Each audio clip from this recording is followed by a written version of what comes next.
Previously on the Belladonna Watch Club. He looked and he's like, oh, well, it's not like that's the guy that we're going to marry anyway. They would show up there and sort of gather up and gaggle in posses. What? She doesn't have a car. She wants to borrow Suki's car. Suki, she says, take it. I'm in for the night. Go do your thing. And she takes it to go to Max's house.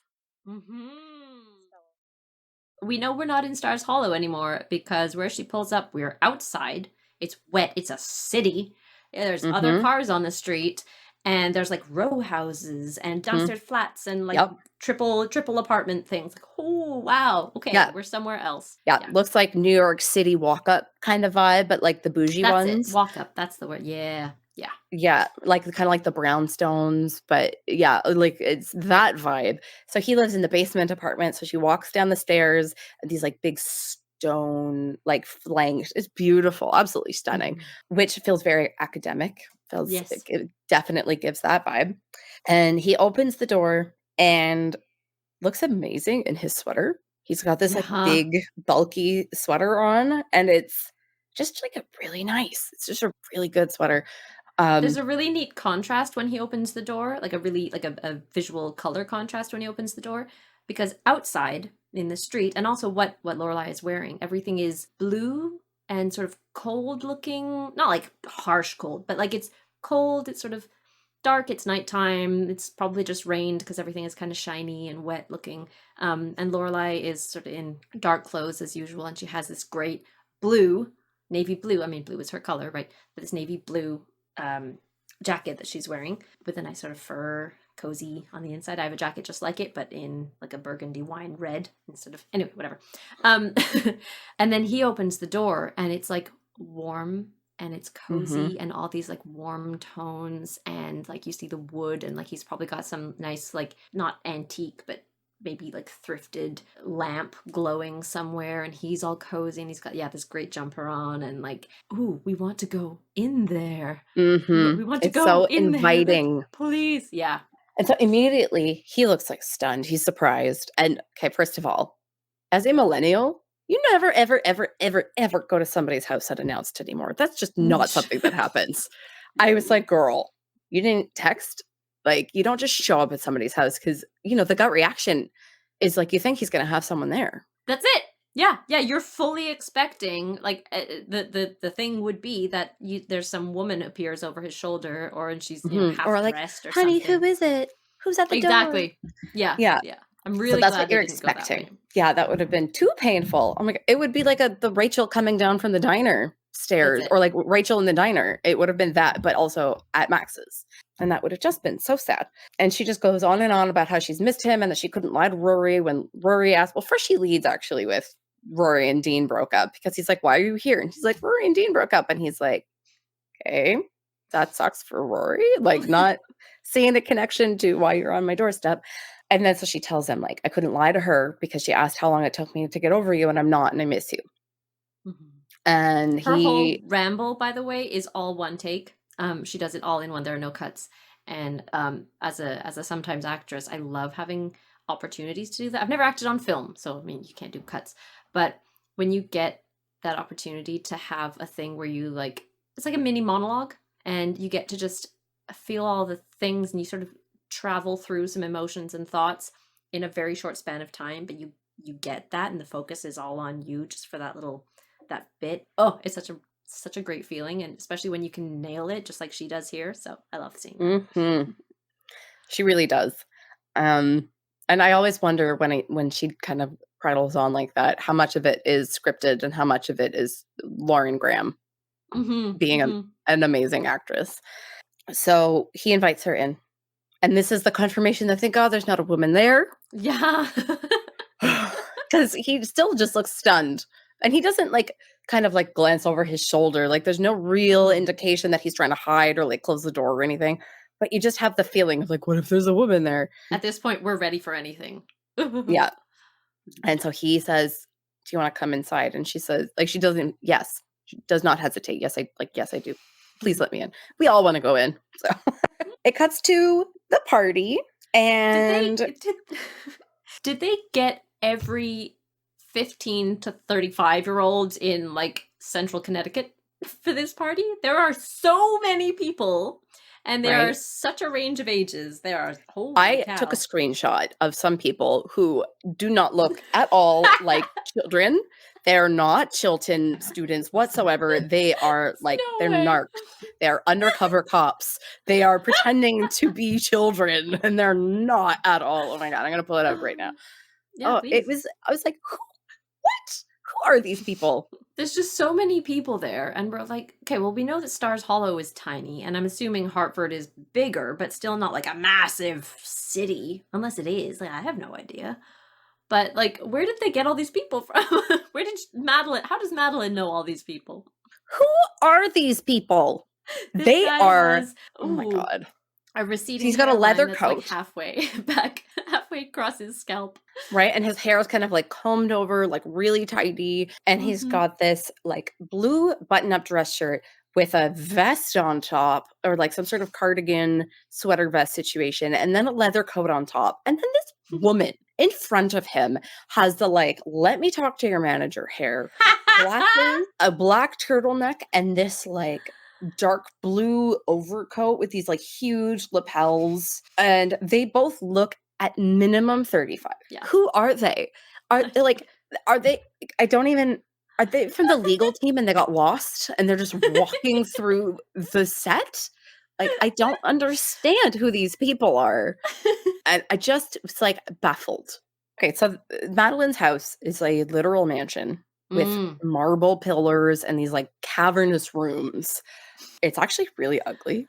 It's not really magazine worthy, I don't think. No, and I think it was one of those things at the time where they like tried to make it look like palatial as a sign of wealth, but it's like not nice and like super dated and extravagant and what's the word, gaudy? Like it's just not nice. Yeah. Yeah. Yeah. So Poorly executed wealthy eclecticism. yes, it's rough. And so they're, in awe. Lane has most certainly never been anywhere like that before. And she's like, this is crazy. Like, I can't believe these are your classmates. I love crowd scenes like this, though, in this show, especially with the allegedly young people. Because the fashions. I love how they style the people of Hartford and Stars Hollow and places, because they're not New York, so they're not going to be wearing exactly the things of 2001. They're still wearing some things from like 1998, 97. These styles are still coming through, and the shapes, but they're also, in this particular party, some of them are a bit trying to be a bit more streamlined, and also just for like background extras, you want them to not be so standing out and distracting.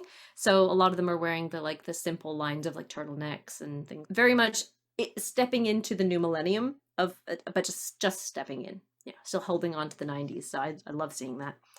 Also, the song that's playing when we enter the party is Beck's Where It's At.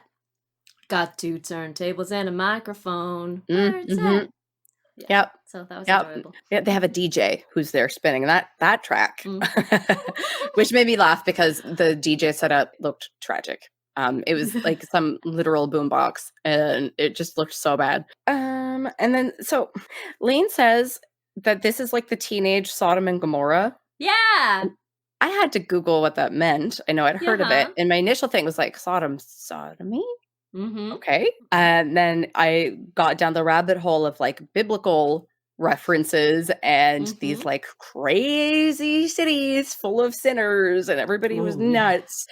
And everybody was a homosexual, and how actually modern takes on it aren't that they were crazy and homosexual, but rather they were just inhospitable. And that's the sin. Instead of it being like anti-queer.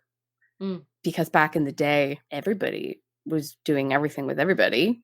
Pretty much. And how some interpreted those sections of the Bible to mean a certain thing. But yeah, I was reading an article about how, or a scholarly article, not just some like BuzzFeed thing, about how it could just be that that's the sin, like not being neighborly, not helping out. That's what those towns were. That's what they were doing. Meanwhile, it's the quietest house party I've ever seen. Yeah, obviously so we can hear the dialogue, but it's so quiet. There's like no one shouting or yelling or laughing or anything.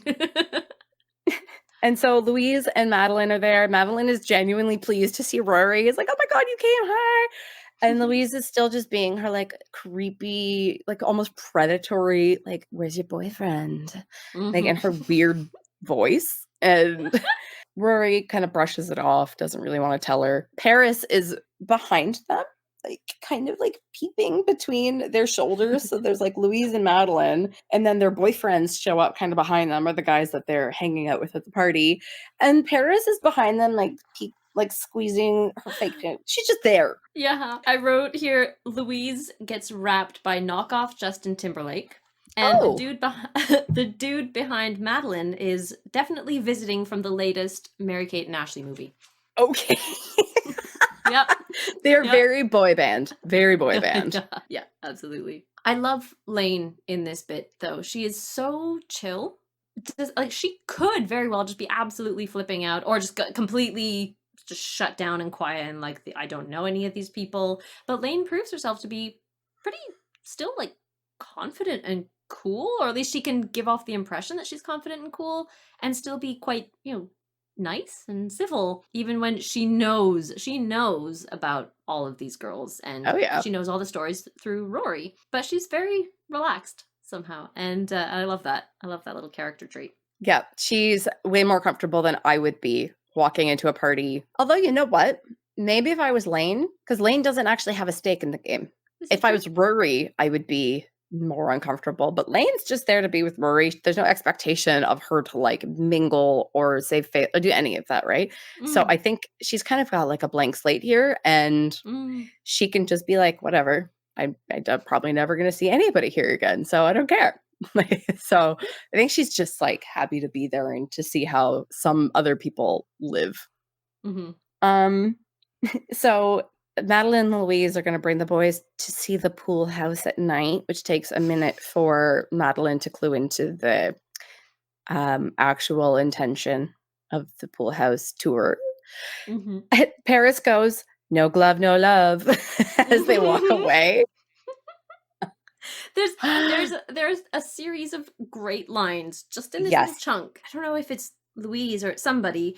When Madeline's failing to get it, she's not quite there, they say, "You are not confused. Think, process, focus." Which I feel like I need to tell myself and adopt as a mantra. I've been super scatterbrained lately. I don't think I'm quite as like bird-brained as Madeline, but I can be sometimes. And I just need that little thing like, you're not confused. Think, process, focus. You got it. It's fine. And then then we have our no glove, no love. Brilliant. I just love Paris. Paris is showing us how she became who she is at the school. That she's not, queen bee, everyone bows down to her. No, not at all. But she is her assertive self. She has her wit. She has her sneer. Everything. Brilliant. We're getting like the full blast of Paris at the beginning of this party. Everything. She has 3 really amazing lines at the beginning of this party, and that is to introduce her to Lane. That is to give Lane the full effect of Paris, right? I wrote down. And it continues when Rory asks, like, where's the soda, or where do we get snacks and something?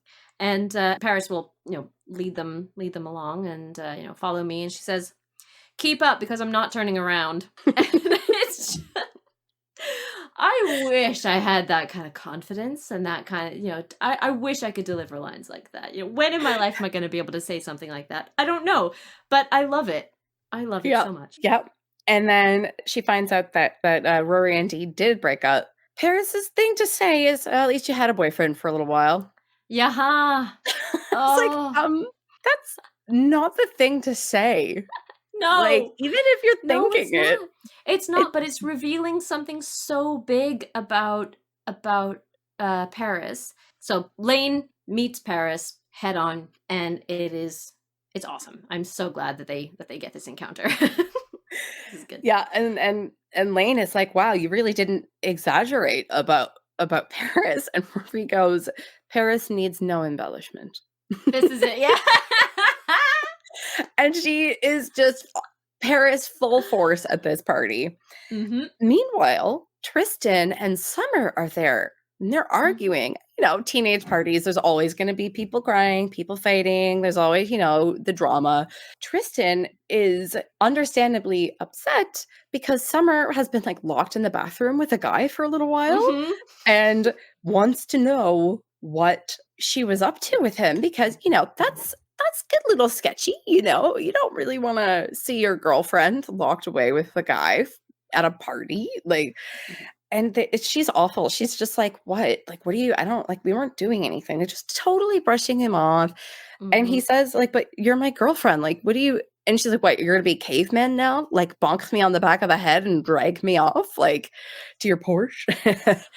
And she's just terrible. And you're like, okay, we don't like Tristan, but that's not great either. No.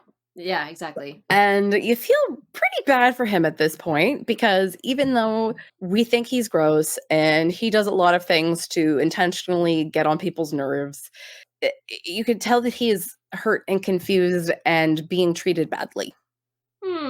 You're supposed to feel bad for him at this point. I couldn't. Yeah, fair. I fair. Really couldn't fair enough. At all. Also, the song playing at this moment is Miss Jackson by Outkast.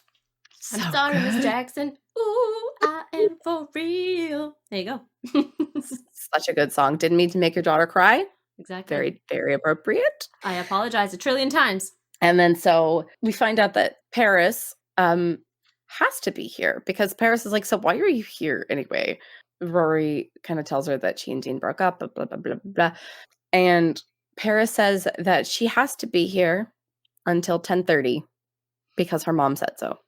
Because she doesn't seem like enough of a people person. So she That's it. to go to the party. Because she keeps checking her watch. I love, love, love seeing Rory and Paris chat in this way. And they're kind of talking about the same sort of thing. So again, they're talking about like preparing for school and for focusing on Harvard and this and that. This is what I'm thinking about. So we know about Rory's educational plans, right? But we also learn Paris's lovelessness. Like she's just said, at least you had a boyfriend, which is it's like at least she had one. That's just kind of not the point. But now he's gone and I'm sad about it. Like now he's gone. But also because Paris has this want for a boyfriend. And I think this, and a little bit after this as well, Paris maybe challenges Rory's idea of what one of those girls is that she so badly does not want to be like. I don't want to be one of those girls whose life falls apart without a boyfriend, or like I feel like I'm nothing without a boyfriend. Paris wants these things, but she is also so hyper school focused, and she also has these dreams and these ambitions to be a college girl and to do all these things, but she still also can feel heartbroken.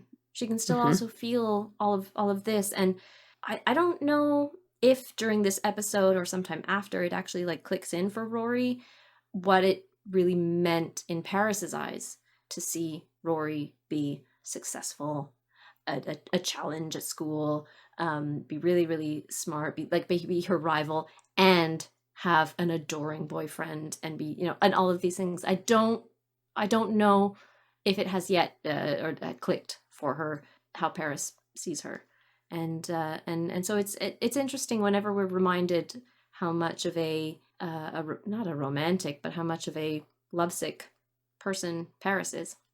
Yeah, she's very affection starved in so many aspects of her life. Like she doesn't have close friends, she doesn't have loving parents, she doesn't have a significant other. She is unlikable, I think partially by design to protect herself from rejection, right? But she is affection starved, hands down. And so they're there and they're chatting, and Henry the Korean sees Lane and beelines, and Lane is like, oh god, there's like one other Korean at the party, and of course he found me. Korean radar. And he's a cutie. He is a cutie. He's so cute. So he asks her to dance, and she's like, no, thank you. I'm just here with my friend. I don't really want to dance. Like, we're probably leaving soon. And he goes, just one dance, one song, and it won't be like a dance remix. Should be like, it's not going to be a long one. It's going to be a normal one. Like, don't worry about it. He's And so reasonable. she's like, He's cute and he's reasonable. And Lane is like, oh, fine. Like, does not want to go out to dance with this guy, but does it anyway. And then we see Summer and this guy dancing. And so Tristan is there. He's on his own and he's watching too. And Rory sees, we all see dancing with this guy, presumably the guy that she was in the bathroom with, or who knows, it could be anybody. And he's dancing like with his mouth open and doing like finger guns. He's like, like this, like this. I feel like this is just to piss off Tristan at this point. She's picking literally anybody to dance with. Doesn't matter who it is. She's just trying to annoy Tristan. And so we cut back to Max's house, and Max and Lorelai are hot and heavy. They are making out, and they just have this like, especially Max. Max is like out of control. He's like heavy breathing. He's panting. He's like, he just cannot contain himself. Lorelai's a little bit more composed, but Max is like, okay, you sit over there. I'm going to sit on the chair. We're going to put the table. We got to slow this down. He's just like out of control. This is crazy. This is nuts. This is crazy. Yeah. This is nuts. And that, yes, it is. And I think Lorelai is very much enjoying having this effect on him because she is definitely more put together. Like, she's having a nice time, but she's not as like completely unraveled as Max is. He tries to cool things down, like, we have to talk about this, we have to just like pump the brakes. And he says, like, I've been thinking a lot about you and you know, about us. And Lorelai's like, I haven't. Max is like, thanks, I guess, like, but why are you even here then? And she's like, well, no, but that's been on purpose. I've had to, because it's too painful and I've had to like compartmentalize basically and like keep it. I can't think about you, which is what Rory is doing right now. That's like it. Mother, like daughter. Like, she is showing her how to behave, basically, and expecting her to behave differently than she does. Yeah, so she's basically saying, like, out of self-preservation, I have not been thinking about us at all. And then they kind of have this conversation about how nothing's changed. She's still Rory's mother. She is still Rory's mother. Yes. And he is still Rory's teacher, and it's still complicated, and those hard facts haven't changed, and they can't really think of a way to circumvent that in a way that makes people comfortable. So while she's been not thinking about it, deliberately avoiding thinking about it, he has been thinking about it and still has reached nothing. Yeah. So either which way, thinking it through versus not thinking it through, they still don't actually come to any solution yet. No. And that they're still missing each other, and that it sucks that they're apart, but that they don't have a solution just yet. So they cut back to the party, and Lane is dancing with Henry, and it's so cute, and they look so sweet. Now it's a slow dance. You can tell there's been some time passing. I wonder how many songs later it is. Right? He said one song. And when Lane was going off with him, she was like, if I don't come back in one song, you need to come up with something to like get us out of here, like some sort of illness. Rory goes to check on Lane and is like, what are we doing here? Are we leaving it? And she was like, she says, no, you're not coming down with anything. It was just some seasonal allergies, perhaps. Like, you're okay. It's okay. I'm really, really glad that Rory is allowed to be happy for Lane. And, you know, this is Lane's stuff. This has nothing to do with me. She's going to be happy. That's really, really, really good. She gives her that space. The song playing now is called From Red to Blue. It's by Billy Bragg. I'm going to include a list of the songs that play in this episode because they feel very specifically chosen for the scenes. So we've just heard Max and Lorelai say nothing's changed. You know, nothing's changed. There's nothing going on. And then From Red to Blue is things have changed. So much has changed. You've changed. You have responsibilities now. So like something, I don't know what kind of relationship it is exactly, but the lyrics are like, you is it like you have a son now, or you have a child now, and it's kind of circumstances being very, very different, that it now affects behavior and it now affects relationship, and it's a really good song. It's got a really nice sort of bluesy groove. And another song that was playing in an earlier scene is by Elvis Costello, and it's called Every Day I Write the Book. I like what you said about Rory being happy for Lane, because she easily could have been bitter and like, no, you're here with me. I'm going through something and I don't want you like off with some guy. Like, you're supposed to be supporting me here. Yeah, they definitely could have written her like that, written her to do that, and it would have felt in character, but it would have also still been really irritating. Oh, absolutely. Like, we wouldn't have been okay with that at all. But it would have been a very natural reaction for a 16-year-old first breakup. You know, your wingman is suddenly getting attention, and what you were saying about circumstances changing, now Lane is the one getting the romantic attention while Rory is on the sidelines. So thank you, writers, for not poo-pooing on Lane's lovely moment with Henry. And they're cute and they're snuggly, and Rory is happy for them and is allowing her the space to actually have a nice romantic interaction, I think probably for the first time ever. I think and is being such a good friend to Lane in this moment. And so Rory, given the green light that everything is still good with Lane, walks away, and then this happens. My watch stopped. What time is it? It's 10:35. Yes, bye. Beelines. She literally runs away, like weaves through the people and is out. I'm like, out the door. Paris. So I love that so much. Oh, I want to mention Paris's hair. It's so cute. It's so cute. So she's got like half French braids, I suppose, coming down on one on either side of her face, like pulling the hair out of her face. But her hair is still down, and it's just, I don't know. I feel like we've never really seen her sort of do herself up or doll herself up. Her clothes are still very, very simple, but I like this cute little half attempt at doing a hairstyle. Like, it's clearly some effort because it's braiding, right? But a little attempt at style. Very cute. Very sweet. I don't think I'm going to give too much away here for you. We learn later on that Paris has basically like a nanny, like somebody that takes care of her at home, because obviously her mother is garbage. So I like to imagine it being like her mom tells her that she has to go, and I can't remember the lady's name, and I feel so sorry about that, because that's like the only tenderness that Paris gets is from this woman. And I imagine her being like, no, like you're going to a party, let's do your hair, and like sitting her down and like doing it for her. Because I imagine Paris, because she says like it's the same people we see every day, just now you get to see them dancing. Like, she doesn't care about the party.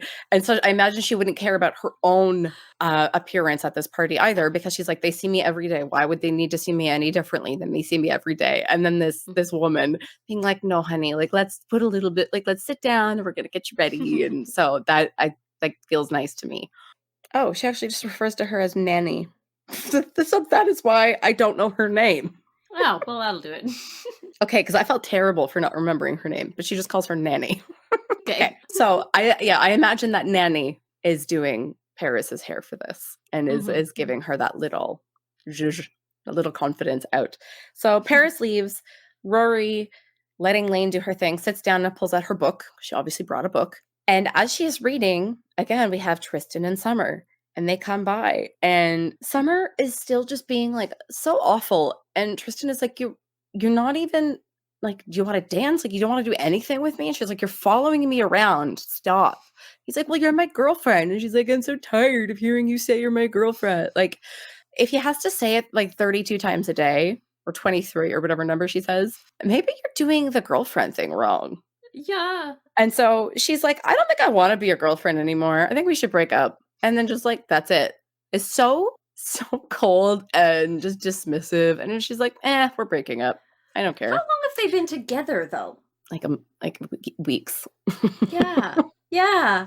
I like, Tristan really surprised me with his investment into this relationship. And so, like, in the previous scene at the party, we see them having this squabble in front of everybody, but we see it sort of through Rory's eyes. And so there's like a focus on Tristan being upset watching her dancing. And I'm like, oh, Not Tristan. No. Like, oh god, I see where this is going straight Oh away. yeah, you see it a mile away. The like post breakup, everything out the window, almost like revenge makeout. Like, But Summer being so cold to Summer being so cold to Tristan, because climate of how change.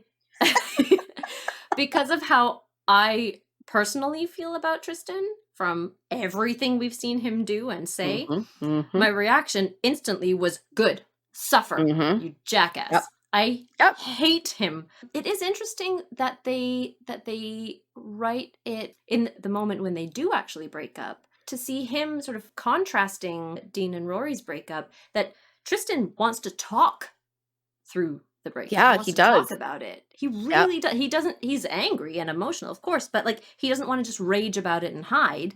He wants to talk it through and find out what happened. That's it. He doesn't want to be in front of everybody. He wants to go outside. Can we talk about this? Like, great choice, great character choice. But personally, I don't buy it.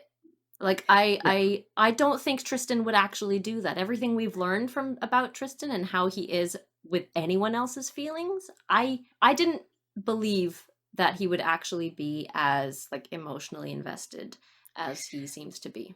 Especially I don't think it's about a her. girlfriend who's so cold. I think it's the same thing with Rory. I don't think it's about her. I think it's about him not getting what he wants and him not being handed everything on a silver platter and it coming to him, like the girls just like throwing themselves at his feet. You know, the fact that she is challenging him, the fact that she is the one that wants to be with other people rather than him wanting to be with other people. I think that that's his investment in it. And it's not, again, about her as a person. It's about like his ego and him not having the upper hand in the relationship. I think that's what it is. I think he's used to having the upper hand. And that is more what's throwing him rather than Summer herself being interested in other people or doing other things, which is why he's always like, but you're my girlfriend, but you're my girlfriend, but you're my girlfriend, because he doesn't have the upper hand. Yeah, he doesn't have the upper hand in the relationship. He's not the one kind of steering the ship here. She is. In which case, I find it a weird choice that he would be seemingly like pining after her and like actually following her around the party. I think I doubt his actual heart. I doubt his heart. I don't believe that his heart could be broken given how cold and completely unfeeling he is for everybody around him. That I almost feel like a more believable reaction from him would be, oh, you're going to be like that? Oh, fine. And then like that's the long and short of it, you know? So yeah. I think that would be a more believable, like, fine, you don't want to be with me, on to the next, like, and just like put his arm around some other girl that he knows has into him and like has been into him for a while and going for it. So yeah, I could see that. There must be something to Summer that we don't know. There must be something to their relationship that we just don't know about because everything that we've seen has been very superficial and meant to just be grating and awkward, or not awkward, but uncomfortable and obnoxious. And we don't know. I'm glad we don't know. I don't want their spin-off. I don't care.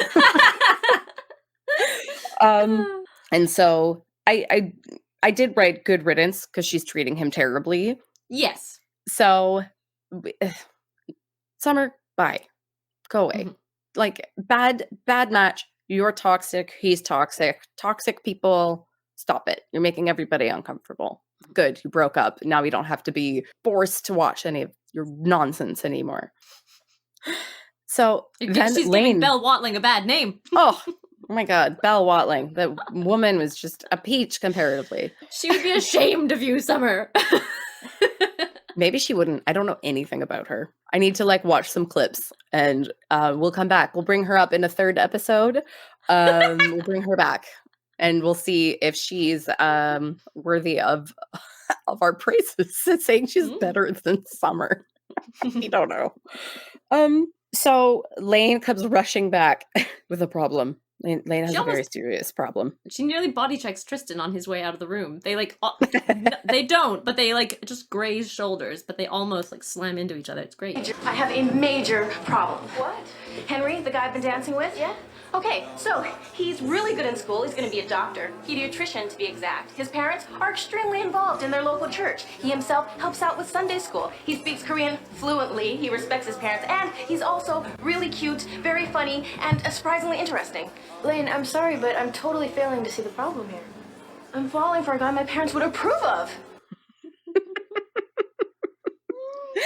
Lane's problem. He's perfect, and I like him. No. Yep. And she goes on to say there'd be dancing, followed by lots of praying, but there would be dancing.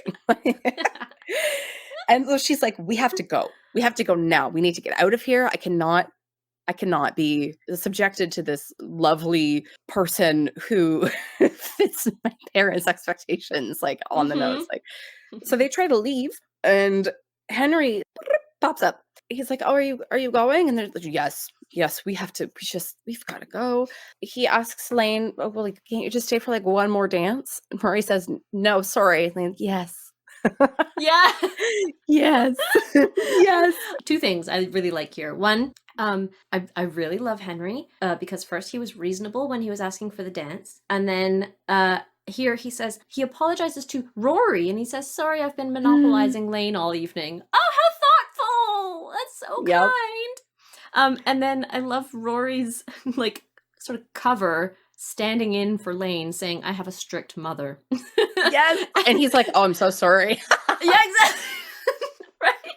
Like, somebody here has a strict mother.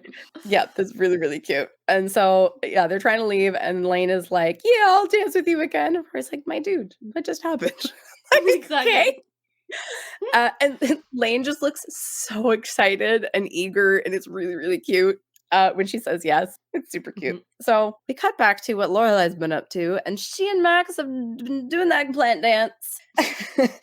They are in bed, and they have obviously been very intimate, and they're trying to figure out again what to do. But first, Lorelai's just like tries to get up and leave. She's like, "Well, that was nice. Like, see you later." And Max is like, "Whoa, whoa, whoa, whoa, whoa, whoa!" Like, again, Max is the one who's trying to like discuss and not just shunt things away and put things aside. Because like, no, we have to talk about this. You're not just gonna like come to my house, sleep with me, and disappear again. That's not how this is gonna be. You didn't just come over and tell me you miss me, and that's just gonna be it. And Lorelai is like, fine. So they talk and they try to decide what to do, and they're like, well, being apart isn't working. Being together really doesn't work. And so like the plan that Max comes up with, again, him and his weird plans. The plan is to talk on the phone about us regularly. How is that going to change anything? This bothered me so much. This is the same as like, I'm going to call you Rebecca. Like, boy, your plans are weird. It's not a very clever plan. It just seems like it seems like a plan you come up with post coitus. Okay, how do we communicate and not be in the same room? Telephone. That's it.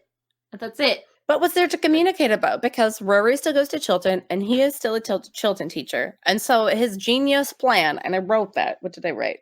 Oh, no, his brilliant solution is to talk on the phone regularly. Like, that's not going to make it easier for either of you to be apart if you still feel that it's not an appropriate situation. This is it, because they haven't declared, I don't think, what direction they intend to head in, because they're fully aware that like it's not a smart thing, but they also still have feelings for each other. So like, talk on the phone by all means, but are you doing that in order to maintain your relationship or to help turn it in a different direction? Like what to what end? To what end? Yes, that's it. Yeah. So I really wish you had never mentioned Justin Trudeau. Oh, I'm so sorry. I know we can't unsee it. Max still looks like Justin Trudeau, and I don't want to see the Prime Minister in bed. Oh, God. Shirtless in bed. No, thank you. Oh, I don't mind. I'm fine with it. But yeah, he does. I like some chest hair, though. I like that we get to see some chest hair. You don't see that very often. I'm a big fan. Especially in the early 2000s. I feel early 2000s was like bare. Yep. Everybody needed to be bare. Barely even wearing any clothes too. Like I guess it's not quite Y2K fashion at that point, but it wasn't the like Jessica Simpson low rise crop top quite yet. I don't think. Yeah. I think that but yeah, they're like It might have Y2K was been very hairless and Yes. like bare just skin everywhere. So back to the party, Rory walks in on a really sad Tristan playing the piano. Oh my god. Alone in a Girl. room. And this is where Rory's like empathy and pity and niceness just gets on my nerves.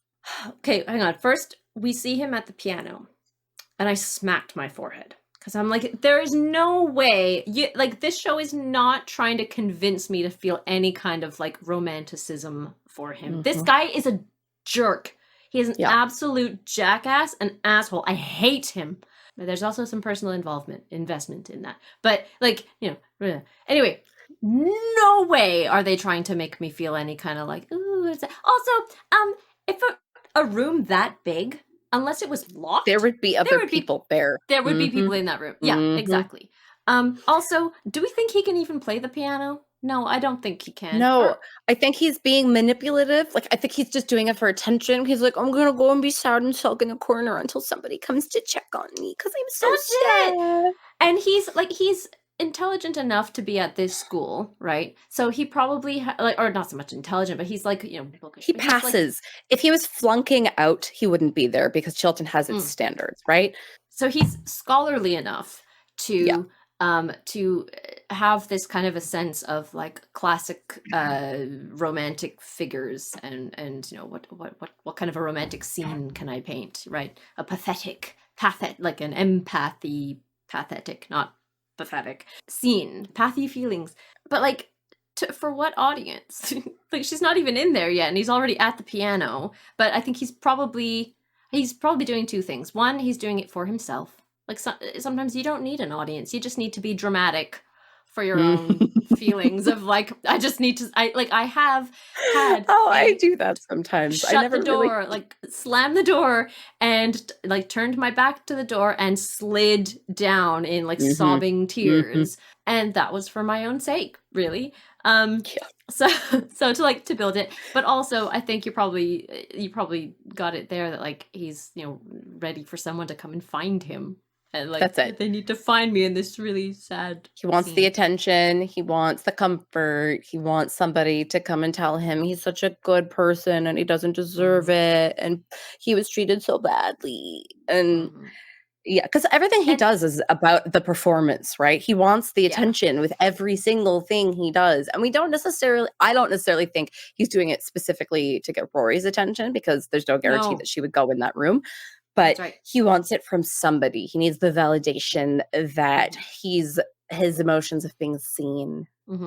And Rory, just as you were about to mention, Rory unfortunately has that sympathy gene. Because we've already seen her how she was with Maury. Remember when Maury and Babette when Cinnamon died, right? And they go over to Maury and Babette's house, and Rory and Maury, that's tough to say together. Rory, she sort of fakes this genuineness in her sympathy and comfort, right? So we've already seen her, she's able to do that, and she will do that with someone she doesn't really have much that kind of connection with. But that is a totally different set of circumstances and scenario too. You are here with Tristan. Girl, leave the room. Go away. There are other people at this party. Like, I get she wants to be away from it too, but there are other people at this party she can go and talk to if she feels like, oh, Elaine's busy and Paris has left. Like, people who aren't total pricks. Okay? You can go and talk to somebody else. Yep. So she walks in, she sees him, and she kind of is like, sorry about Summer, that really sucks. And he says he doesn't want to talk about it. At that point, you turn around and you leave. You're like, okay, bye. I said, I recognized, you knew I was there. I said the thing that is the polite thing to say if you want to acknowledge, sure. But then she just starts to talk to him about like the biology test. And even Tristan is like, what are you doing? And she's like, well, you said you didn't want to talk about Summer, so I'm talking about something else. And everybody is like, why? Go away, do something else. You don't actually need to talk to him. And she feels really bad that, he got dumped and all of that. But this bugs me about her because she also did this, she did this with Paris when Paris was horrible to her the whole time, spread rumors about her parents or her mom and her teacher and the whole school. Like, people actively harm Rory and she is there for them and she opens herself up to them and is like basically a doormat. And it comes off as being kind and caring and sympathetic, but it's possibly, like, stand up for yourself. Like, they treat you really badly. You do not need to be nice to them. You can be courteous, you can be polite, or you can do like I do and you just ignore them. You just shut it off. I got bullied a lot in high school and it, affected me in various ways, but I got bullied by people I wouldn't engage with. And so I was kind of safe from it, that I would just be like, all of your actions and things are going nowhere, so I just don't associate with you at all. And then, I don't know. That's it. It tires them out. Just don't associate. Just leave them be. Leave them be. Yeah. So it really bothers me sometimes when Rory is just so, like, sickeningly sweet that it's like detrimental to her own well-being. Like, she doesn't, like, I think she just feels like this obligation to be so kind to everybody. And it's not necessary. It's not necessary. It really bugs me. It gives me the ick when I see her do it. Like, when she did it with Paris after Parents' Day, and when she does it here with Tristan, and I'm like, girl, you are under no obligation to you are not responsible for their feelings. No, exactly. Like, you don't need to do that. And she sits down and she talks to him. And he goes, you just loved it, didn't you? Seeing me nailed like that must have been a great moment. And he says, you loved it, she loved it, everybody loved it. And then I said out loud, well, I loved it. I loved it. It was great. Put him in his place. And that, to me, was so telling of his own, like, pettiness and vindictiveness, because that's how he behaves. Right? And Rory literally scrunches up her nose. Like, no, I didn't like seeing that. That was gross. Like, that was uncomfortable. And he's assuming that everybody else is out there loving it, like, reveling in other people's hardships. And I'm like, no, you behave that way.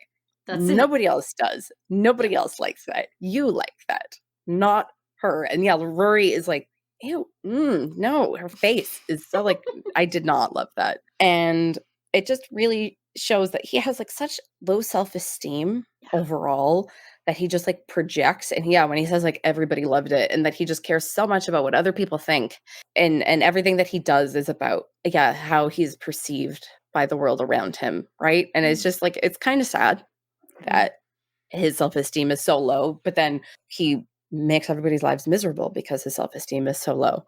So that it takes away the sympathy from our end. Like, well, if you weren't such a jackass, I would feel worse for you. Yeah. And so he proceeds to ask where Dean is, and she says that they broke up, and he says, idiot. And they talk about, are you going to get back together? Are you not? And, both of them. Rory says something really interesting here, that it might just be sort of a comfort sort of relating level. But first she says, he's not my boyfriend anymore. And, why did you break up? And, he didn't want to be. He didn't want to be my boyfriend. Wrong. No. We don't know that. I think he was clear, because she says he didn't want to be my boyfriend anymore, and he made it very clear. I guess so. I don't know. She says he was clear. We didn't see it, so it does leave us guessing. Yeah. But I don't think she would say that. I think she would be more confused about it. Yeah, I don't think she would use those words. She says he was really clear about it. And I think Dean would be standing up for himself. If the whole town is going against him, he would say, I didn't break up with her. Maybe. I think he would. Like, I know he's trying to avoid it, and he's trying to just, like, not engage and not feel any feelings. But if the entire town is coming at you being like, why did you break up with her? He would be like, wait, we broke up? I didn't break up with her. What's going on? Are we broken up? Like, I think there'd be a lot more confusion around them breaking up, and he would It's more, to me, it's her choice of saying he didn't want to be my boyfriend anymore. It's like, no, he still wants to be your boyfriend, but he wants you to feel the same way back. I don't know. I don't like it. But then I especially don't like when, Tristan goes, oh, idiot. And she says, yeah, so is Summer. No, they should not be relating at this point. No. No, yes, Summer is an idiot, but she should not be part of this conversation right now. Don't No, do because at no point have you ever thought of Tristan being like boyfriend material. So exactly. Yeah. Summer She's not an not idiot wanting for to be dumping with Tristan. That's it. Mhm. Summer not Mhm. wanting to be with Tristan is not suddenly making him likable Mhm. and kind or Mm-mm. pleasant or any of that. I have a clip here of Tristan apologizing, and this is the only time that Rory is, I feel like, honest and like actually real about him at all. Hey, I'm sorry I gave you such a hard time for a while. Oh, it's okay. It is. Well, no, but you're sad. So why do that? Like, why be so fake that you're like comforting and doing all of these things, but it's transparent because Mhm. he even knows that he was horrible, and why is she sitting with me, and this doesn't make any sense. And it's weird that she has this drive to be liked and like everybody. And he even says, you are very odd. So Yeah. he agrees with you. But also, at this point in the last episode, at this point of the episode, like minutes, Dean says, you're very weird. It's the same line coming from these boys. I hate this. I hate this so much because Tristan is absolutely awful and appalling, and I do not like that they are forcing me to sit through and accept this scene happening and these parallels happening. I hate this. Yeah, it's really bad. And I think everybody hates it. And I Mhm. think it's just teenage girl being confused and lonely and not knowing where to go or where to turn, and is seeing somebody else in pain and wanting to relate to them, even if it's somebody awful. And I think she's doing it on purpose. Like, I think she's doing like a bit of a self-destructive thing here by like putting her in a situation where somebody who has hurt her, it's again like it's a revenge thing. And I think because he has had that interaction with Dean, Mhm. I think that Tristan, she's just like drawn to him because of the drama. She's drawn to him because she's hurting and is like using him as this like proxy thing, because Proxy Dean. Mm. Proxy Dean. Yeah, but in who is the worst person to talk to right now? It would be Tristan. Mhm. Who would Mhm. piss Dean off the most to talk to right now? It would be Tristan. Even And if she's not cognizant, or even if she's not exactly. conscious of making these decisions. Yeah. So I think this is only happening from this like point of view of it being the worst possible choice. Yeah. Which she clues into. Like, I think she wants the attention. She knows he's going to give her the attention. She wants to feel good about herself. She knows that he has been like after her and wanting to like get that validation from her. And I think she wants to be seen in a positive light, or maybe be pursued, or like, again, unconsciously, she wants somebody to make her feel seen. And so she's around him a lot because she knows that he's going to at least pay attention to her.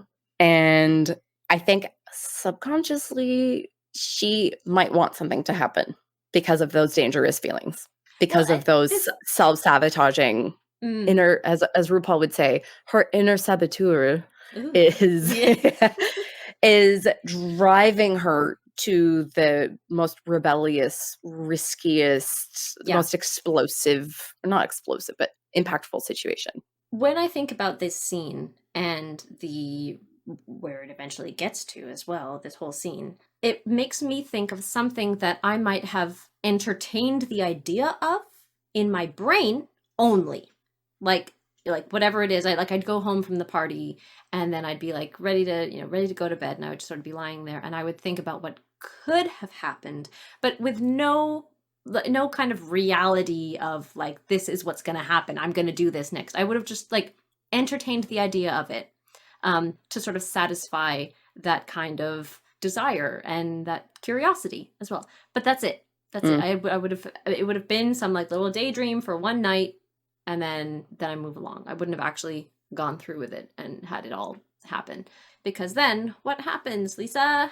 What do they do? They kiss. So they're there on the piano bench and they're like glancing at each other's lips. And you kind of expect Rory to be like, whoop, nope, like what's going to happen? But she's here for it. She's hurting and she knows that he is attracted to her. And so she lets it happen.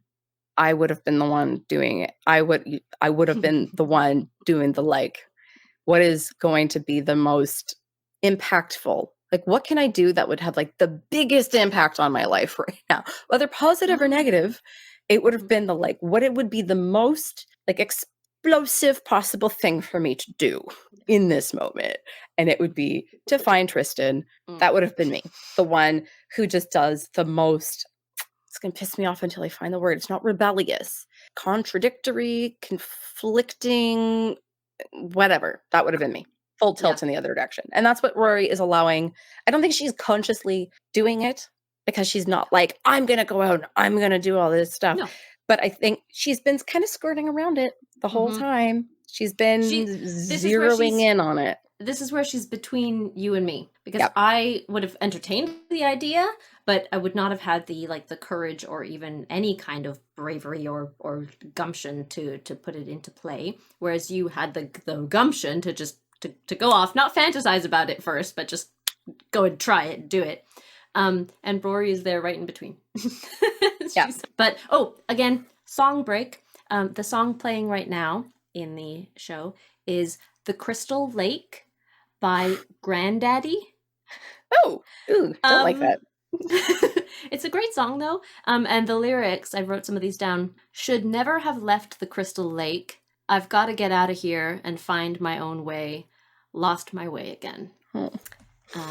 Yeah. So they kiss, and Rory's face completely changes. Just like a complete change. Crying, and Tristan, he's like, "What, did I do something? Did I bite your lip?" Like he's concerned, which I actually think is kind of nice because he could be like, oh, "What? Like what is happening right now?" Like he could be more like taken aback and almost disgusted or whatever, but he's just genuinely like, are you like, what did I do? Is this not really considering the fact that they broke up yesterday? Like they broke up yesterday, and all exactly, like he says, did I bite your lip? So like you're not even surprised at the like, well, we just kissed. Oh, we just kissed. He's the, did I bite your lip? Like, not, oh, I understand you're surprised because we just kissed and this never happens. It's just like, yeah, of course we're kissing. Oh, but did I do something wrong? Did I bite your lip? Like, he sort of bypasses the surprise of the kiss and he asks about, I don't know. He seems not surprised enough for my. Okay, that's fair. Yeah, he just didn't seem very level about it. Like, too level. Like, this has probably happened before with other girls, right? Yeah, it's so weird. Yeah. Yeah, his reaction is a little too typical, like deadpan in a way, like, yes. And then so that's when it kind of really hits Rory that she's kissing someone. It's not Dean. She's not with Dean. Oh my gosh, Dean and I broke up. And it all just like really hits her. It really took that like kissing someone else. Literally now the second person that she has ever kissed. She's never kissed another person other than Dean.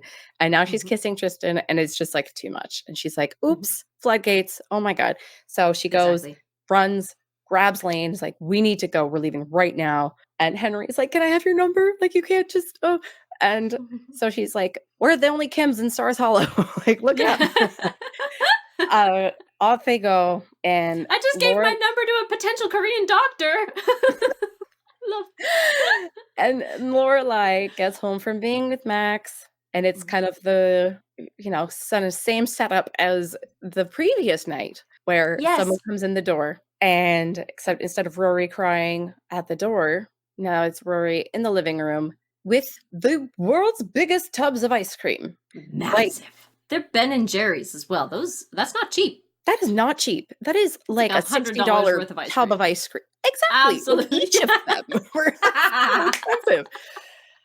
So, where did they get them? I've never seen those tubs of ice cream ever. This was a I Google was search. Googling. I did Google this, and apparently this might be a Luke special, like access like industrial size ice cream because of Luke. Because I guess in a few episodes from now, there's going to be a scene in his like stock room, which might give us a little bit more insight. I don't actually remember, so that might be a surprise for both of us later on. But there has been a lot of chatter online about how to acquire such a tub of Ben and Jerry's, and there is no definitive answer. And all of the chatter around it is in this episode of Gilmore Girls, because I did not Google Gilmore Girls, this episode, tub of ice cream, whatever. I literally just Googled giant tub of Ben and Jerry's. And all the results are like, I was watching Gilmore Girls. It's the breakup part 2, and Rory is there with these tubs of ice cream. So I love there's a lot fandom of sometimes. right. There's a lot of speculation about where it could come from and where one might be able to get some. People think that maybe if you live close to the factory, there's this like supply of various sizes of Ben and Jerry's because it's there. But there is no confirmation of that. I think it's just going to live in the lore of Ben and Jerry's. And like, is it possible? I don't know. How do we get it? And then I was like, wait, how much ice cream is that actually? Because one of them is empty. Yeah. The other one is mostly empty, or at least half empty. So are we thinking that she ate all of it? Or maybe there was like just barely anything left in one of them and she finished it? Because it's not 3 gallons. I looked up 3 gallon and they're typically quite tall. I had to do gallons because I feel like it's American and you have to do ice cream in gallons or big, large quantities in gallons like that. Just felt right. So it's either a 1.5 or 2 gallon tub of ice cream, each of them. 2 gallons is 9.5 liters. So we're Canadian. So 9.5 liters of ice cream. So for us, context again. So we Canadians get our milk in bags. And so you get like a 3-bagger and it's like a bag of milk, right? That's 4 liters of milk. So 2 of those plus a little bit extra. It is one of those tubs of ice cream. This is also how I do math. And I'm like, okay, so if you have like this, and then you're like, okay, you're going to take a little bit from here. There's a lot of associating going on. So, that's so much ice cream. That's a lot of ice cream. And where do they store it? They just have a fridge. Like, where did it come from? Ridiculous. So she's crying. She's got there. She's wallowing. Lorelai is probably internally doing like, yes, she's not crazy anymore. The drugs wore off and she's okay. I do love, like you mentioned that this is basically it's the same setup as the final scene from the previous episode, but it's also because we follow along from the exact same moment to start this episode. It's a bookend scene. Yep. Only like, yeah, as you said, Rory is actually expressing her emotions now. So yeah, Lorelai is the one coming home, but Lorelai comes home, and I wrote like quote unquote fixed almost. Like she's not dreadfully sad, but like they have some method that they're gonna test out. I mean, she's just had a romp with Max, so a little bit of an eggplant dance. So not a little bit of an eggplant dance. They did the full dance. They did it. To find Rory near enough broken. And she like, gosh, her performance in this scene is incredible. She absolutely is miserable. Her face is like melting, and it's such a relief to finally see her crying and feeling her emotions, because you just want that. They drag us right to the very end to see her processing it and dealing with it. And so like I guess the kiss was the trigger to like unlock these emotions that she has. However, unfortunately, now her feelings and everything is even messier than it was before. She wouldn't have had this extra Tristan element in there if she had just been upset and cried about it before, but like, oh no. So she has a very long story to tell Lorelai, if she's going to tell Lorelai the whole thing. I don't know. Yeah, and this scene made me just ache thinking about, because she's curled up on Lorelai's lap, sobbing sobbing into her mom's lap, and her mom is just there comforting her. And I'm not ready ever to be in those shoes, in Lorelai's shoes. Oh my God. I was both women in that scene. I could see it. I could feel it. And I'm never going to be ready for anything like that. Like literally somebody will say, I don't want to play with her right now. And I'll be like, oh my God, my heart. So when she is like fully in pain, I will not be able to do it. It's like I will, obviously. But Yes. oh my God. Well, when it comes to the teenage version, my having once been a teenager in your surroundings, in your environment, and a teenager who has experienced various levels of absolute chaotic meltdown mess, and you being an absolute brilliant star best friend, you have been wonderful. So I have been on the receiving end of Lisa the Comforter to a teenage soul. So I think you're gonna do great. Oh my God, But I'm it's gonna obviously cry. different. No! Oh my God, no! I'm okay. Okay. We're wrapping it up. We're getting to the end here. Yeah, that's it. That's it. So they snuggle and your heart just breaks. Yeah, it does. And Lorelai does exactly what I think you would do.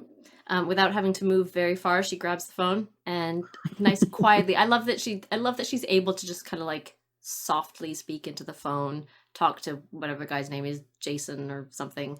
It's Lorelai. I need a pizza with everything.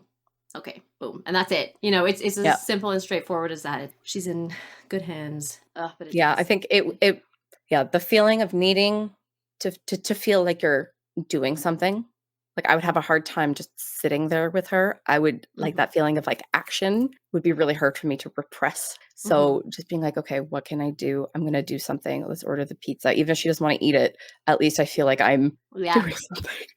Okay. Okay. And that's it. That's it. No more. No more. We will be moving along next episode. But yeah, altogether a fascinating episode. Another hard to watch. This is so interesting about this show is it has some absolutely ridiculous, silly scenes and super lighthearted and really, really like I fully understand how it's a lot of people's comfort show. I get it. I totally do.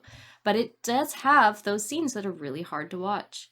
And I think it's because they do such a great job of making it so real, and they really write real people's emotions and reactions and complexity of emotions and yeah, like as Rory's behavior in that scene. At first glance, it just seems like, what? This is so out of character. What a terrible choice. No. But as you unpacked, yeah, there's a kind of an element of a self-destructive something in there, of like a fascination and a sort of a selfish weirdness in there. And that's her, like, I think she's lashing out. That is her, like, quiet lashing out. And I think that might be kind of like the term that I was looking for, where she's not being risky and like doing all these crazy things, but her being drawn to Tristan is her like lashing out against the situation. Yeah. Right. What an episode. What an episode.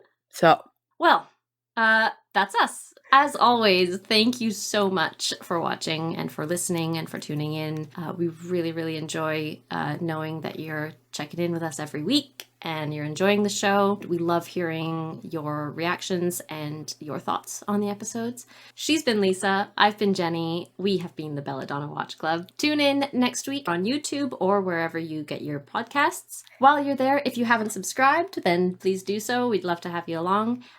Leave us a comment, leave us a like wherever you can. It's all very much appreciated. And until next time, that's all from me. We'll see you soon. Bye. Bye-bye.